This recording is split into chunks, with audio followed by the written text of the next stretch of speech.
आज सकाळी 7:30 वाजता, नाही 6:30 वाजता ना, पण 6:30 वाजता तोडण्याने सुरुवात केली. त्यानंतर आता 1 तास झालेला आहे. वाटेत एका जागेवर चहा घेतला. आता चाललोय.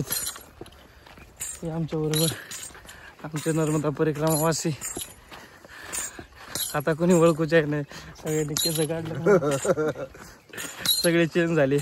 आलते त्यावेळेस वेगळे वाटत होते, आता सगळे जरा वेगळे वाटत आहेत. आज आमचा 3रा दिवस. रात्री तिथं थांबलो होतो. रात्री मुक्काम वगैरे झाला तिथं. तर काल दुपारी फक्त भातावरच होतो आणि रात्री फक्त भातच. आज बघू आता, फक्त आज सकाळपासून चहा झालाय. आज पुढं बघू आता. पुढं सकाळ धरून 2 चहा. एक आम्ही ज्या रात्री आश्रमात थांबलो होतो त्यांनी सकाळी चहा दिला. आणि आता वाटेत एक जागेवर चहा झाला.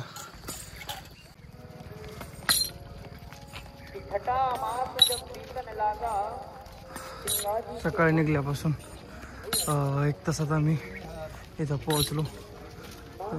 सकाळी रात्री कांक्रिया या ठिकाणी थांबलो होतो. तर आत्ता आम्ही 1 तासात इथं गौरी अन्न क्षेत्र आश्रम म्हणून आहे रावेर या गावात. तर आत्ता आम्ही इथं थांबलोत. बघू आता इथं नाश्ता वगैरे भेटतोय का नाही ते आहे. पोह्याची व्यवस्था इथं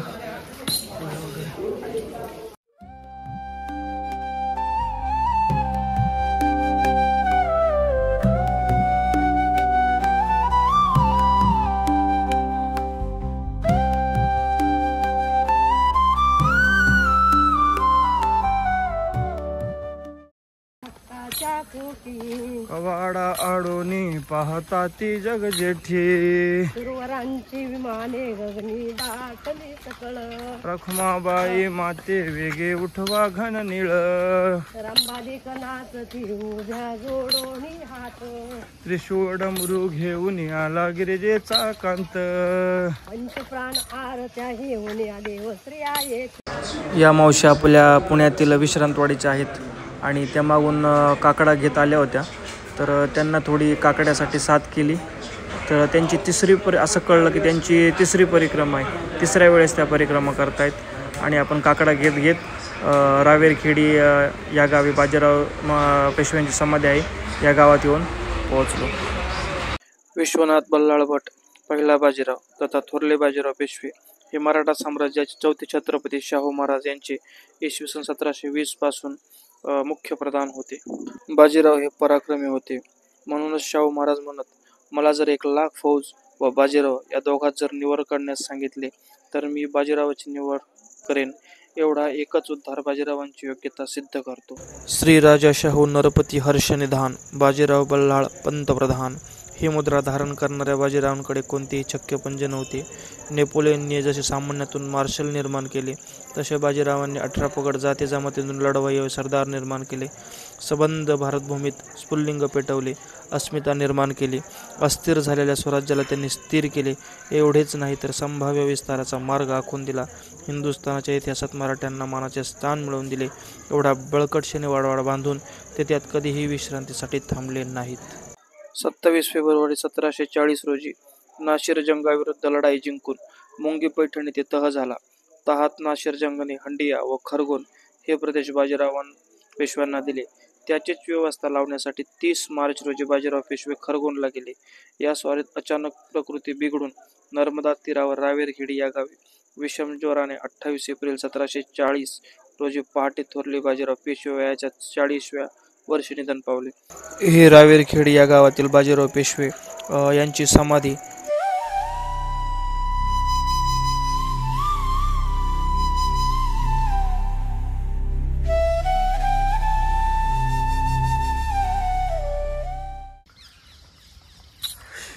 नर्मदा नदीचं पात्र इथं खूप मोठं झालेलं आहे. बाजीराव समाधींची, बाजीराव पेशव्यांची समाधी आणि त्याच्याकडे नर्मदा नदीचं पात्र. आता आपण त्याच्या समाधीच्या पाठीमागून येऊन हर हर नर्मदे कडेकडे आपण जाणार आहोत.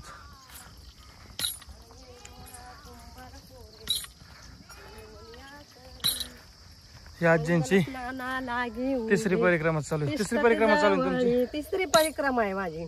तिसरी. आले सावता तुम्ही माळी. कुठून आलात? मी पुण्यावरून विश्रांतवाडी. बघा आले सावता. समोरची दिसते ती नर्मदा मैया.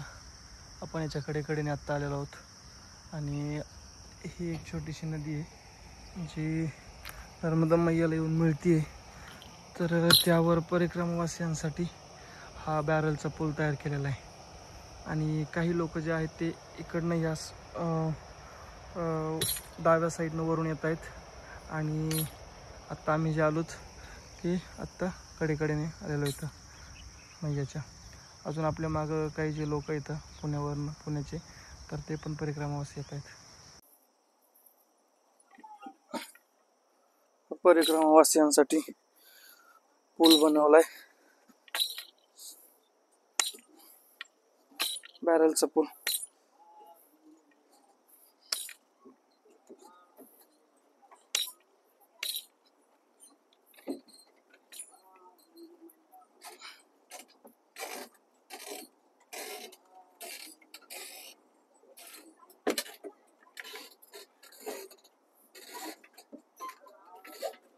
या साईडला नर्मदा नदी तिकडनं येते. नर्मदे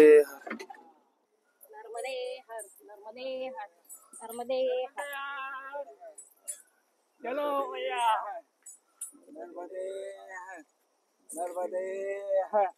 नर्मदे हर. कितने लोग आते दिन के? वो सुबह के हो गए 400-500 लोग हो गए. अच्छा. आपके पास क्या बिस्कुट की एंट्री है ना? हाँ. एक पेटी अभी सुबह से हो गई. अच्छा. दिन तक चलता ही है ये तो अभी मतलब 1 महीना तो बहुत ज्यादा फास्ट से चलता है, फिर धीमे धीमे चलता है. अच्छा. अभी तो ज्यादा आते हैं, जैसे मुकारेश्वर से दूसरे तीसरे दिन यहाँ आ ही जाते हैं ना, तो वो ज्यादा अभी चलता है. हे बघा सगळे नर्मदा परिक्रमावासी बसलेले आहेत. ते दिवसभर अशी सेवा देतात सकाळी 7 वाजल्यापासून. नर्मदे हर बाबा. माताजी फोटो ले लो, माताजी की.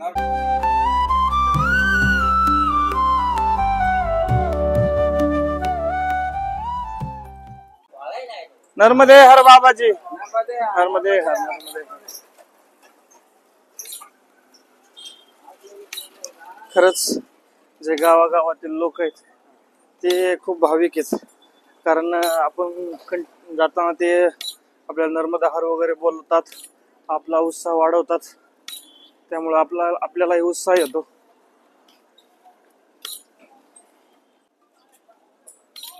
बकावामधील राम मध्ये रेवा गुजर समाज बकावा लॅमिनेशन केलं. तिथं एक राम मंदिर होतं बकावा गावातलं.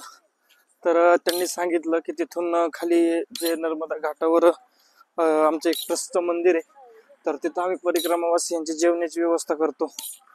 पण आत्ता वाजले होते 10:30 आणि आत्ता चहा आणि बिस्किट प्रसाद घेतला होता. मग विचार केला की आता आपण पुढे जाऊ. मग त्यांना विचारलं इथून जे पुढचं जे स्थान आहे आश्रम तर ते किती किलोमीटरवर आहे, तर त्यांनी सांगितलं 2 ते 3 किलोमीटरवर आहे. तर आता आपण तिकडेच चाललोय. असा रस्ता आहे पूर्ण जाताना. तिथून निघल्याच्या नंतर हा जो दंडक घेतात त्याला दंडक म्हणतात, कोण काठी म्हणतो, पण हा खरं म्हणजे दंडक. आता आपलं परिक्रमेतलं म्हणजेच शस्त्र, तर आपण त्याला घुंगरू लावतो. आता घुंगरू हे कशासाठी? नर्मदे हर. नर्मदे हर. तर हे कशासाठी लावायचे घुंगरू? तर आपण ज्यावेळेस जंगलामध्ये एकटे असतो, एकटे चालतो, त्यावेळेस घुंगरांचा आवाज होतो, जरा बरं वाटतं.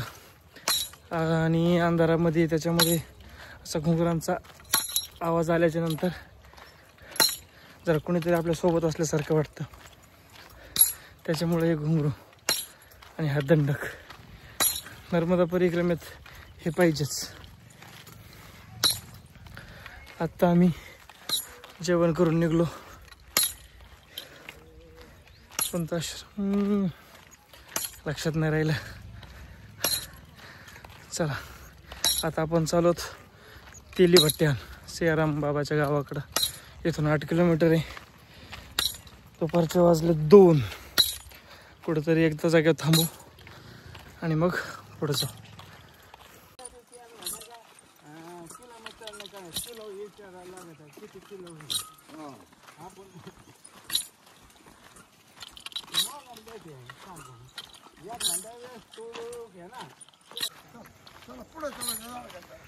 पाणी आलं. बरं वाटतं जरा पाण्यातून पाय घालतो.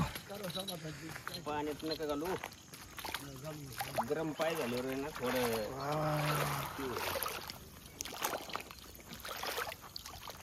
एकदम थंड पाणी आहे.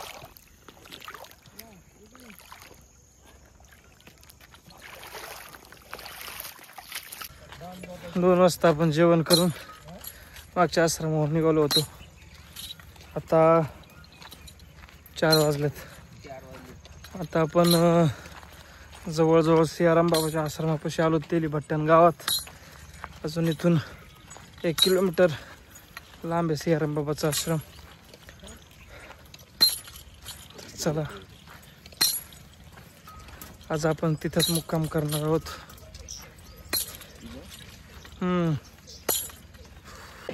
आपण रात्री मुक्काम केलता काकरी या ठिकाणी आणि सकाळी 6:30 वाजता आपण काकरी या ठिकाणावर निघालो होतो.